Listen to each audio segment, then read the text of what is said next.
Hello, everybody. Class. Okay, new backdrop, new microphone. Let's see how well that works. Let me know if it works well or it does not work well. Always appreciate the feedback.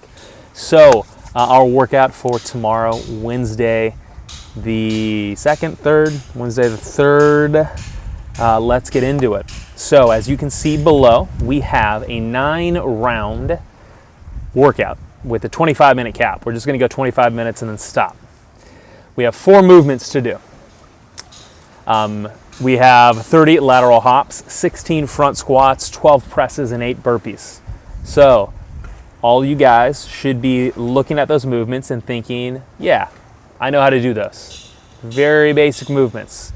Lateral hops or a scale, front squats, squat with a weight, press overhead, and burpees. Something should be coming into your head of what you should be doing. Now, of course, I'm going to go over them, but the point is not for you just to watch this and do what you're told. Obviously, it's to know these movements yourself, why you're doing them, how to scale them, and adapt them. So, with that being said, let's now go through each one of these movements. Okay. So, first things first, we have our lateral hops. So for all my athletes that are standing, the gold standard is going to be hopping from one side to the other, picking a line on the ground, hopping back and forth 30 times. Now, of course, if getting up in the air gets us off balance, I do not want you falling. We can simply do a little leap. That means one leg leading, so you're barely off the ground, or just a big step. All right, you pick what you're going to need and what's going to challenge you. Of course, you can hold on to something if you need to.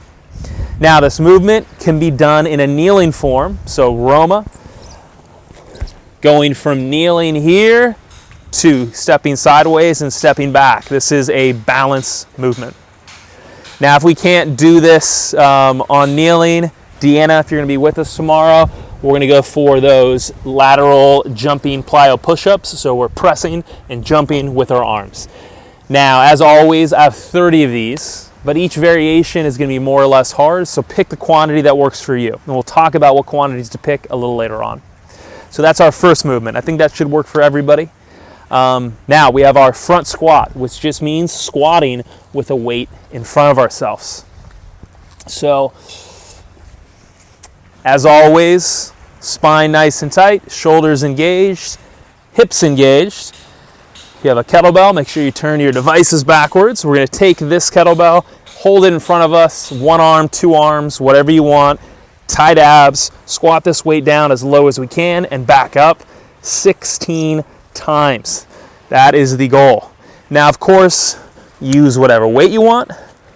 Go as deep as you want to. I want you as deep as possible, and arrange your feet in whatever way you want. All my athletes with ankle problems, Chris, Ed, Alan, you can of course take a little staggered step. No problem. Jerry, Lana, athletes with CP, I like a narrow squat for this, even if it limits your depth. Now, if you have balance issues, of course, hold on to something, but you guys should know that by now. And of course, this squat can be done without weight. If we're working without weight, no problem. You can want to hold on to something, no problem. Tristan, you can hold on to something and just do normal squats, or you can try to do a little squat by holding on to a little weight. Totally up to you, just don't fall. Now, this can be done in a kneeling position. High kneel to low kneel is a fine substitute for working on our kneeling work. So Roma, you can also hold a weight in your arm to do this work right there as well. Deanna, glute bridges is fine as well if you're not up for the kneeling work. After that, we have presses. Presses overhead. So we go back to standing and give me 12 presses overhead, 6 on each arm. If you have a 2-handed object, then just 12 presses here. Obviously, 2 hands are easier than 1 hand, so find a position that makes it hard on you. Everybody's got a different weight. The same movement can also be done in a kneeling position for Roma or a seated position for any of the athletes that want to sit. You can also hold on to something. Lana, if you're having trouble balancing, you can lean against a wall or hold on to something and get this work done. So those are our 12 presses. Then we have 8 burpees to end things. You guys know what a burpee is. This is the version for today. That's a fancy version. Of course, you can make it slow, just look good. It can be slow. Hands on the ground, leg steps back, slow push-up. Keep the knees on the ground if I want to.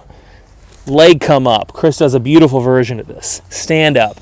Just look good, look in control. If I take a picture of you at any point, do you look in control and good, or are you doing some weird thing in the middle to get up with your knees caved in, etc.? Darby, Jerry, of course, watch where your knees are. Jerry, I'd love if you slow things down. Even a leg together burpee would be beautiful.